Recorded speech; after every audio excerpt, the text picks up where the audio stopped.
What does this water have to do with the Olympics? That's what we're going to talk about right now.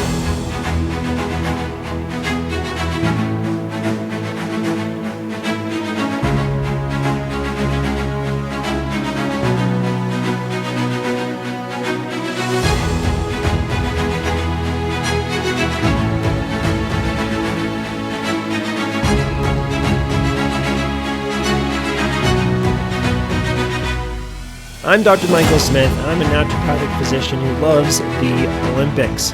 In just a few weeks, the Paris Olympics are going to kick off in a way that's unlike any other Olympics that we have seen in history.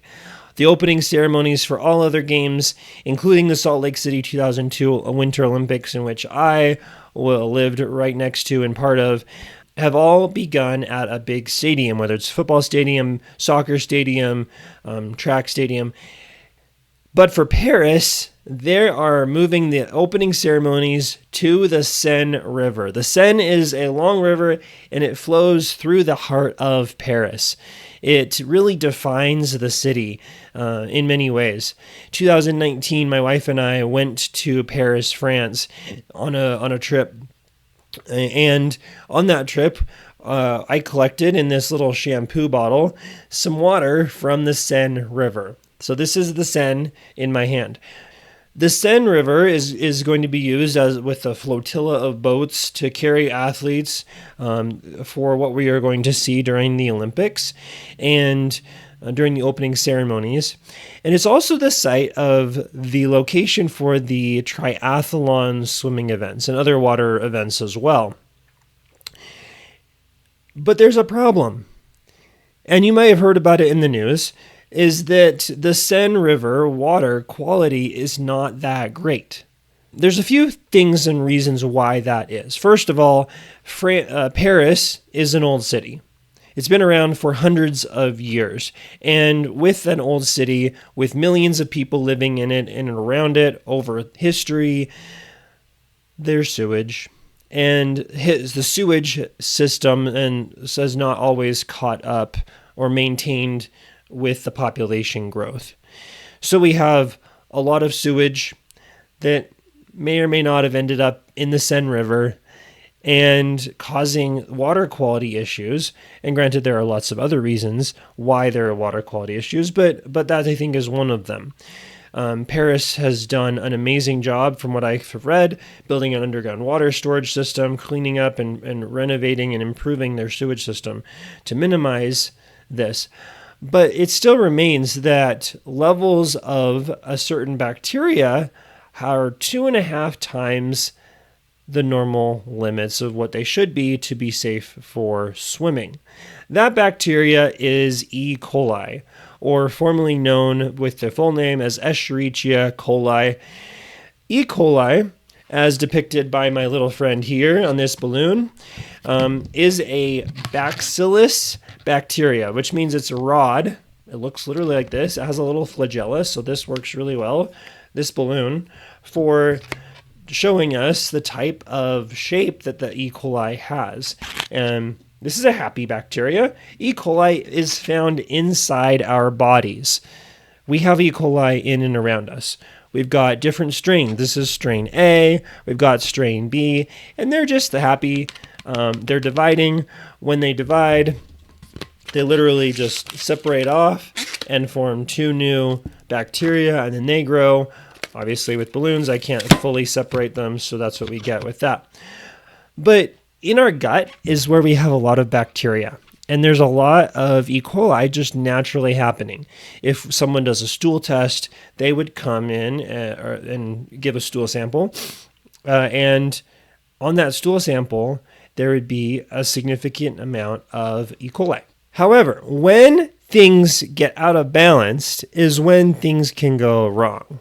So we have a lot of E. coli and a lot of other bacteria in our gut that's just there. It's growing, it's dividing, it's feeding off of our food that we eat. But there can be a problem with certain strains. We talked about A, strain B. This is strain 0.57H7. That's upside down. There we go. This is an angry strain. of E. coli. Why is it angry? Is that when we have certain strains of bacteria like E. coli inside of our gut, it can cause GI symptoms. Think diarrhea, think bloating, gas, pain, other just abdominal discomfort. It's not fun. So when E. coli gets out of balance, or when we get a strain of E. coli through contamination, through contaminated water, through produce that has been contaminated with the bad strains of E. coli, it goes into our gut, it grows, and it kills off, or it crowds out rather, the good strains. So the good strains go away, and we're left with the bad strains of E. coli. And that's when we get GI symptoms. So one of the main concerns about the Seine River water is this, E. coli, and how there's way more E. coli in the river, likely because of sewage, than there should be. It has the potential to affect the health of the athletes who are participating in it. So I've read in the news, and you may have as well, about how the amazing organizers of the Paris Olympics have been doing everything they can to clean up the water for the Olympics, specifically for the triathlon event. The triathlon event is one that there's swimming, there's bike racing, and then there's running. And if the water is too dirty, they can't complete the swimming portion of that event and other events as well. It throws into concern the health effects of these athletes, and if they swim in it, what is going to happen. Now, we're still a couple weeks away at the time of this recording from the Olympics. Paris is doing all they can, and I commend them for that, but it still is a question. So to help me learn more about what the triathlon is, what the effect that water quality can have on athletes, I have had a wonderful conversation with one of my good friends and fellow naturopathic physicians, Dr. Taylor Horlick, and I'm excited to share with you the conversation that we had together about the triathlon, about water quality, and about how it could and will likely affect the Olympics and the athletes participating in those games. So here is that interview. I hope you enjoy it. I am excited to dive in today more about the triathlon with one of my good friends and fellow colleagues, Dr. Taylor Horlick, who is a naturopathic physician and also a triathlete.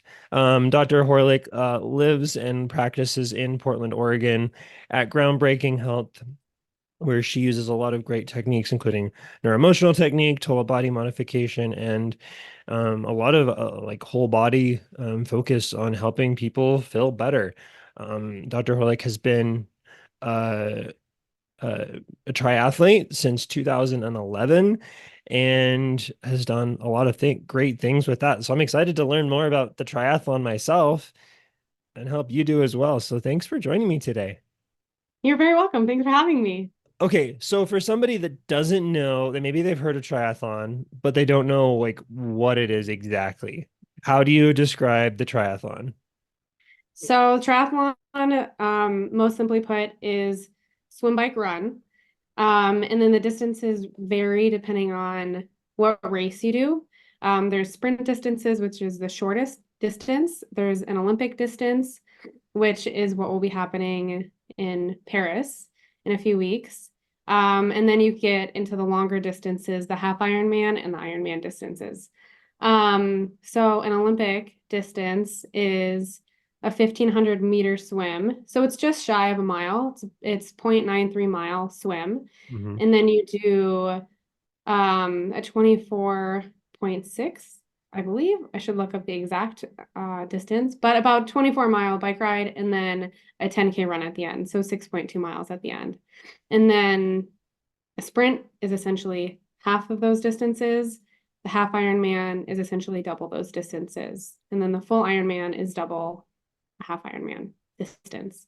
So depending on which length you like to do, there's a wide variety. Yeah, I was looking at those numbers the other day, and it's like for the full Ironman, it's like a full marathon at the end, right? Yeah, the full Ironman is those athletes honestly impressed me. I have only ever gotten up to the half Ironman distance, and I'm perfectly content and very happy with the half distance. The full is a 2.6 mile swim, followed by a 112-mile bike ride, and then a full marathon at the end, 26.2 miles. And that's a lot. Those people are extremely impressive, very dedicated.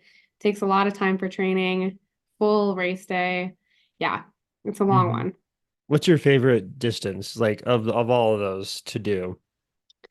I really, over the years, my focus on training has really been more towards the half Ironman distance, and that's really where I've found that's been my favorite distance so far. I really like the Olympic as well, but the half Ironman to me has been a good distance um, to where you can push it and really push yourself, as hard as you can, but you also have to balance the amount of time and endurance that you're going to be out there for. Where an Olympic, you're going as hard as you can for the whole race, and then a sprint is like you're really going as hard as you can for that distance. So I really like the half distance just being you go hard, but you also have to balance just the endurance aspect of it. So I think that's been my favorite distance so far. Wow.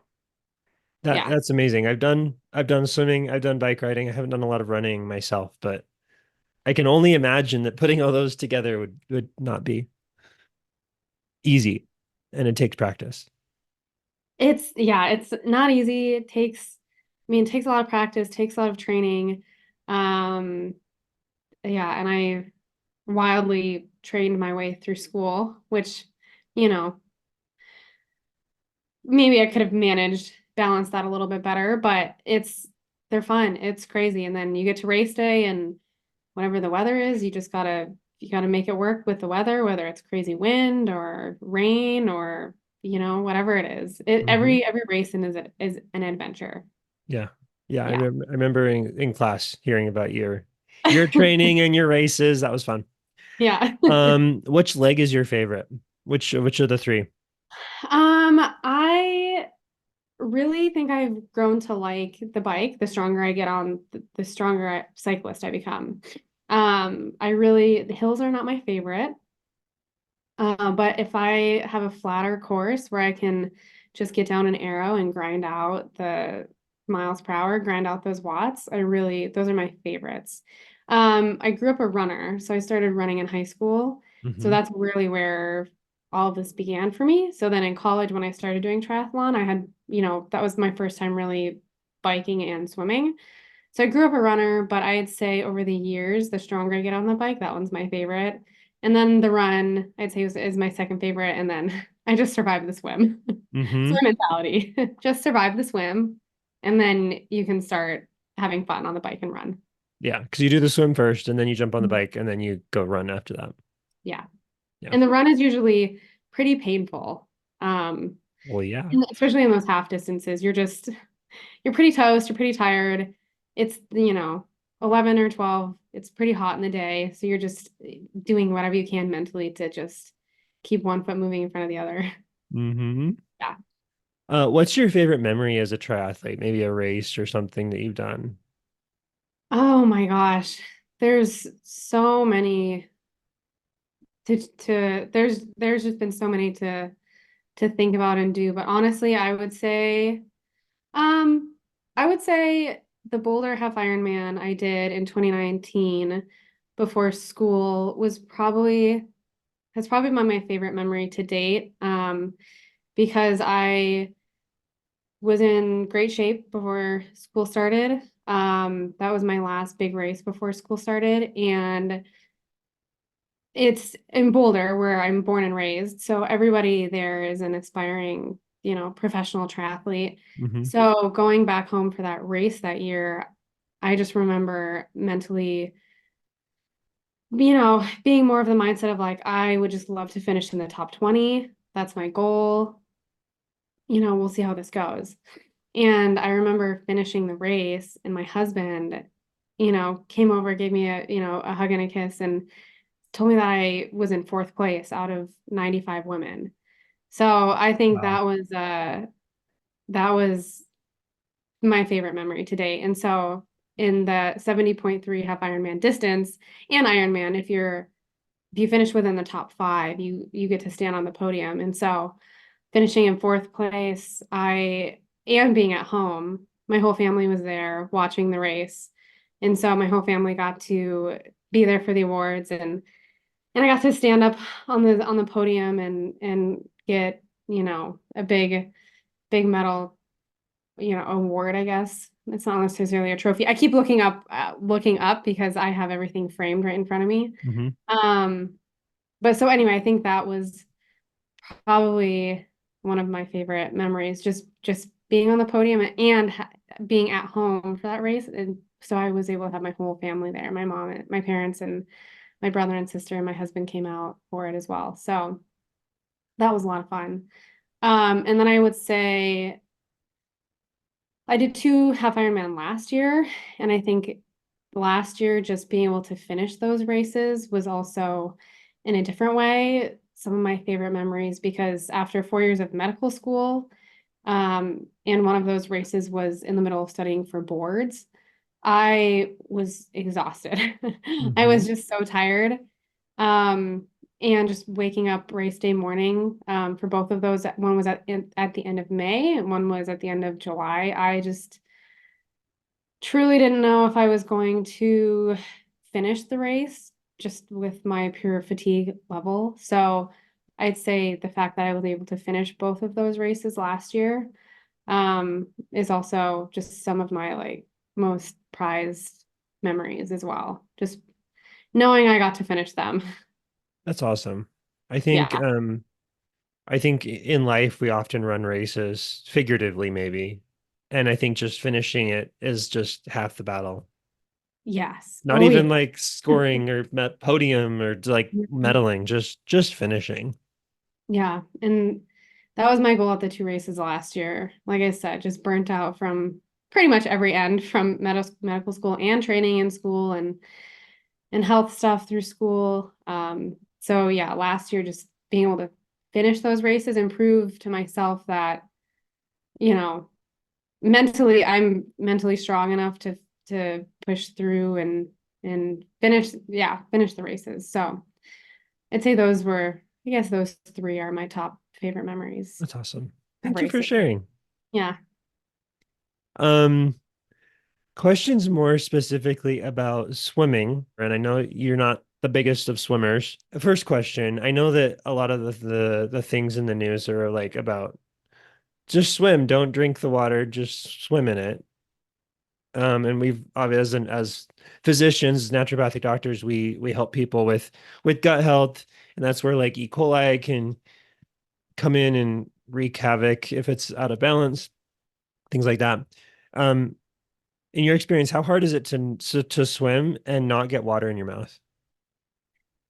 It's very challenging. I mean, it's not like you're not swallowing a bunch of water, but there are times where, yeah, you're swimming around people and you go to, take a breath and the person right next to you just kicked in your face. And so, surprise, there's a gulp of water or you're inhaling the water, you know? Mm-hmm. So I wouldn't say I do a swim and I'm drinking half the lake or the river, but I'd say with every swim, there's just some accident where you're too close to someone or it's windy and a wave comes and at the perfect time, just you're taking a breath and so you're either swallowing it or inhaling the water and you have to cough it up for a quick second. But um yeah, the water, it finds a way finds a way in during Mm-hmm. the race. Yeah, Yeah. whether you like it or not.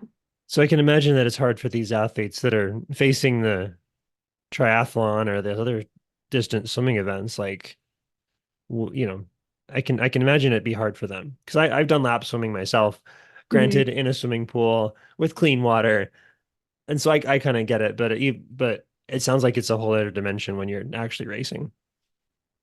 Yeah, in a way, just because you are dealing with more people. I mean, in a lap pool, I definitely swallow my fair share of the Mm-hmm. chlorine. And that's just me by myself in my own lane, And so you throw in just the natural just the natural, behavior of the river or the lake and the waves, and you're just swimming around a bunch of people. It does, I'm not going to say make it impossible, but it makes it difficult to avoid a couple of gulps of water here and there Yeah, throughout the swim. Yeah. totally.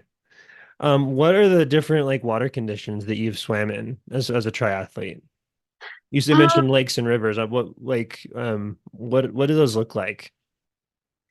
I've swam here in Oregon. I've done the Salem Half Ironman for the last 3 years. That's in the Willamette River. So pretty quick, pretty fast, but clean river, to where you can really see through it.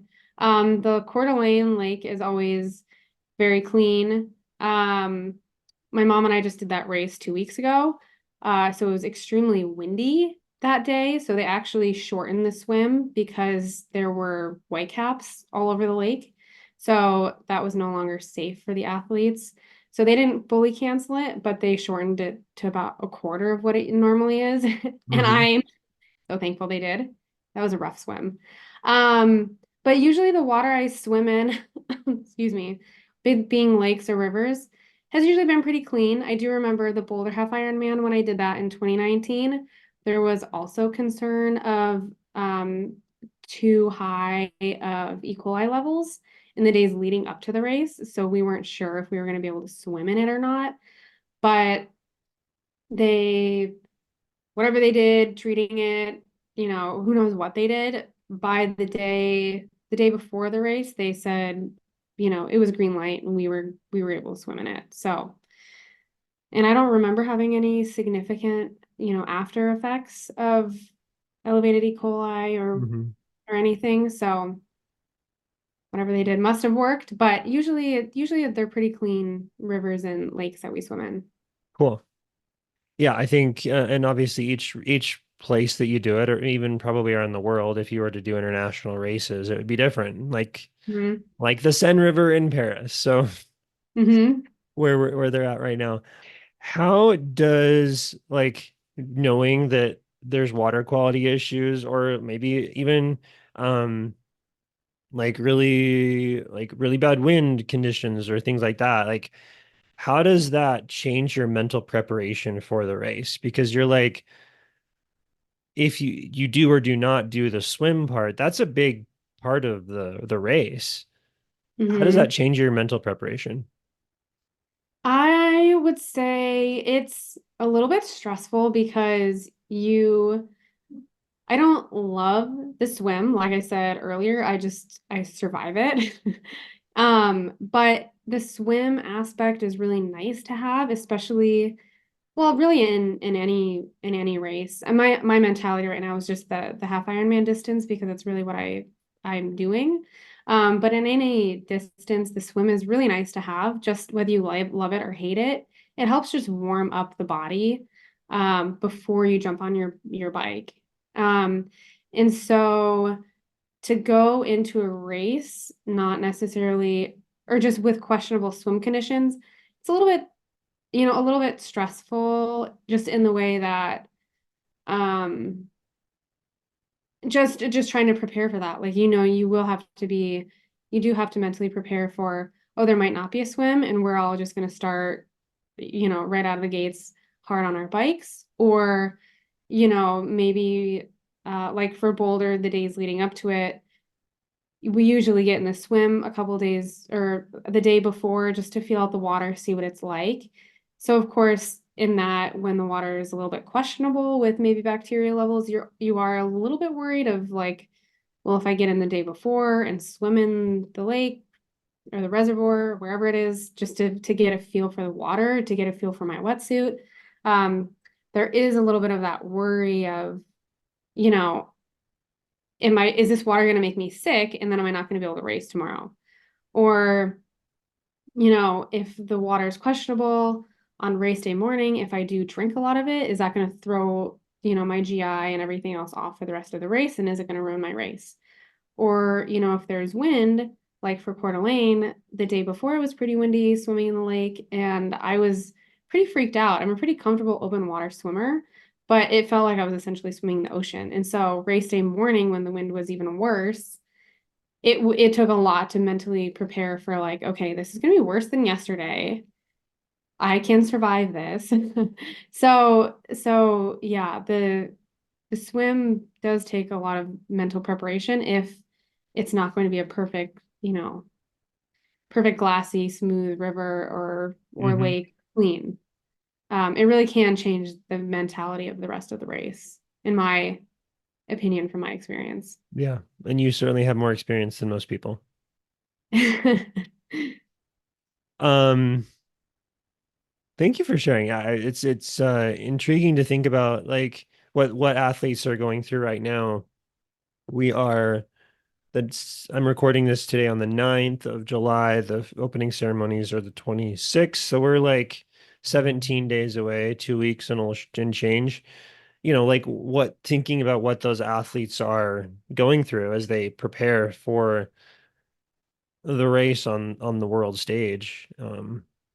It's Mhm. not yeah, not probably easy for them to think like, okay, if I'm just jumping in where it's now a biathlon instead of a triathlon, how does that change my strategy and things like that? And for the people that maybe are stronger swimmers and weaker at other parts of it, that might throw them off a little bit too. And it also just changes the mentality of, in again, just speaking from my experience and in my, yeah, my experience, but it also changes it in the fact of like, I'm going to do a triathlon, swim, bike, and run.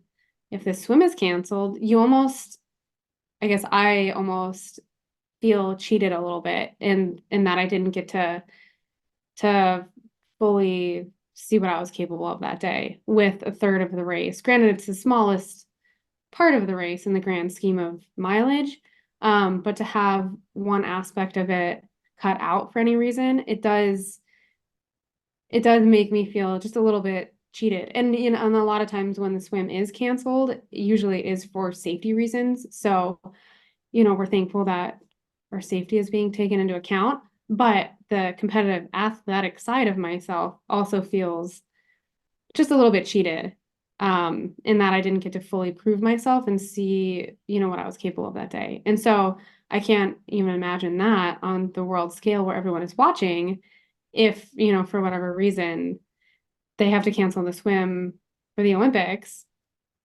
how that would feel for those athletes. This is their one day to prove that they're the best in the world, and to have a third of that, if that portion would be cut out for whatever reason, I would imagine that would be very hard on them, just because I know it would be very difficult on me to not get to put the whole thing together on that one major day.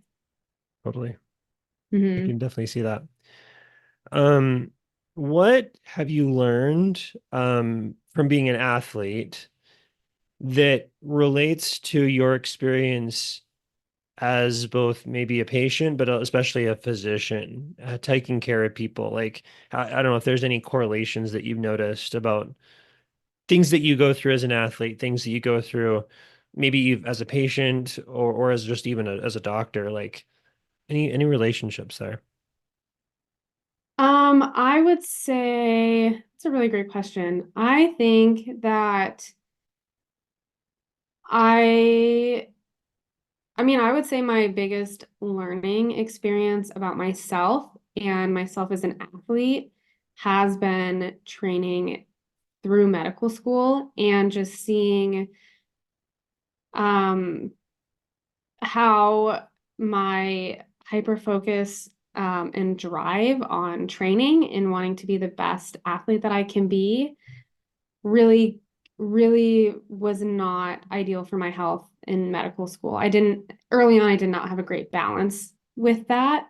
And so I really pushed myself training wise a lot harder than I probably should have, being the most stressed out I've probably ever been in my life the first couple years of school, as I'm sure you can remember how bad first year Oh was. yeah. Uh-huh. Um, and so I really had to take a huge step back from training for a couple years in our middle 2 years of medical school. I mean, I was still training, but I really had to take a step back, and obviously now I'm not where I was 5 years ago. And that's because medical school ended up being the priority, and I needed to start prioritizing my health in school over my training. And so at this point, I've had to really learn to give myself a lot of grace, which has probably been one of the biggest learning experiences, I would say, to date in my athletic career. And so with that in mind, I feel like I can relate to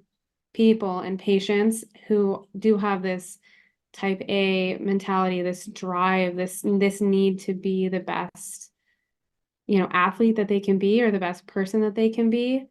I can fully relate to that, but I also now see this side of, if you're not there for whatever reason, if your body is too tired, if you've completely worn out your body for whatever reason, whether it's stress or physical, I can now more relate to how important it is to take a step back, give yourself the grace your body needs. Obviously, I still have a hard time doing that, because I'm still in the middle of this learning lesson. But I'd say with athletes, I can speak from my experience. I can speak from the heart about how important it is, yeah, to give yourself grace, to step back a little bit, let your body heal, and then once your body is ready, it can come back, and it might be stronger than it was before. But yeah, there are a couple of people in mind I can think of who have this mentality of, I can't take a break, I can't slow down, like I need to be the best I can be, but at the same time, physically, they're completely worn out. And so I feel like it will allow me to relate to patients in the future, because I'd love to be able to work with athletes and working on mindset and getting their bodies back to health. And I think with the experience I have now, there's a whole nother level of relatability that I have with these patients that I wouldn't have had before this whole experience of feeling like I was at the top of my game, and now feeling like, I got knocked down for health reasons in school and training. And now I'm slowly putting the pieces back together, and at least just getting back to where I can train comfortably and feel good. And then hopefully slowly I can start to build back up to the level I want to be, because, that's the goal. I'd Mm-hmm. still love to be the best that I can be, Oh but yeah. some learning experiences have taught me that that's it's not always the priority. So I Yeah. think I think that will help with patients in the future for sure. Thank As you. a clinician. I think there's two main things that stood out to me when you were talking. One of them is that healing is a journey. And you're talking about races, and just how like the half Ironman is kind of like you balance the fast and the speed with the endurance, and how with like the healing journey of a patient, we don't get sick overnight, we don't get better overnight. It's the long haul, and especially with patients who come to us for naturopathic medical care, we're not it's not the short band-aid, here's a drug, see you bye, you're okay, your labs are fine, let's just, you know, it's a long haul. And we Hmm. want to get better as fast as we can, but also realize that sometimes that takes time. And the Yeah. other thing that stood out was the need for balance, just in all aspects of our life, Oh and yeah. Oh yeah. juggling everything. I've learned that the hard way. Everything needs to be balanced. Whether you like it or not, or want the balance or not, but yeah, I've learned balance is key. Um, for your physical health, your adrenals are very important. And if you're burning the candle at all ends, they're going to burn out very quickly. But I do tell patients that all the time when they, come in, and, who doesn't want to feel better overnight? But I have to remind patients that, you're 50 years old, your body's had 50 years to get to this point, like, as much as I would love to just wave a magic wand and have you feeling better and, back to your normal self by next week, like, it's going to take time. And so I tell patients that a lot. I'm like, we're on a journey together. You know, this might take a little bit of time because it took a lot of time to get to where you are now. And so over time, we're slowly gonna unravel, that onion that got you in this place, and layer by layer, we'll get rid of all that stuff. And it's a journey. So I can speak on that because I've definitely been on my own healing journey the last few years, and yeah, it's a journey. Mm-hmm. One you have to be patient for, and again, give yourself grace and find that balance. Beautifully said. And you can speak from it from a patient, from a physician, and an athlete who Mhm. runs, bikes, swims these journeys frequently. So Yeah. Yeah. So, do I love what I went through in school, and do I love where I'm at right now because of, pushing myself way too hard in school? No, but it's given me a lot of perspective, like you said, as the patient, as the athlete, and now as the doctor, to be able to relate more to my patients with whatever they're going through, whether it just be life or whether it is more of the athletic side of things. I feel like it's it's given me a big learning lesson that I think I needed and will help me, in the future as an athlete and as a physician for my patients. agreed completely. You mentioned how you would love to treat athletes more in your practice. Shifting gears a little bit, tell me a little bit more about that. I assume we talked about earlier, you're accepting patients, growing your practice. Um, Tell me a little bit more about that, and what gets you excited every day as you see patients and the type of patients that you'd love to see.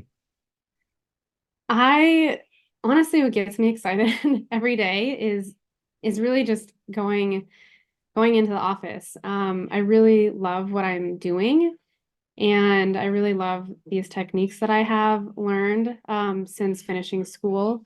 They really connect the mind, body, and spirit. And one of them is this neuro-emotional technique, which I got certified in at the end of January. And it is such a powerful technique to help get people past just mental blocks. It really, I think as an athlete, a lot of the time our mentality does hold us back. In the way of just doubting ourselves or being too hard on ourselves. Again, I'm speaking from my experience as an athlete, but I feel like it can be relatable for other athletes as well. I think the mindset game for a lot of people is really can really be a roadblock. I know on my own journey over the last couple of years it has been for sure because I'm not physically where I would like to be.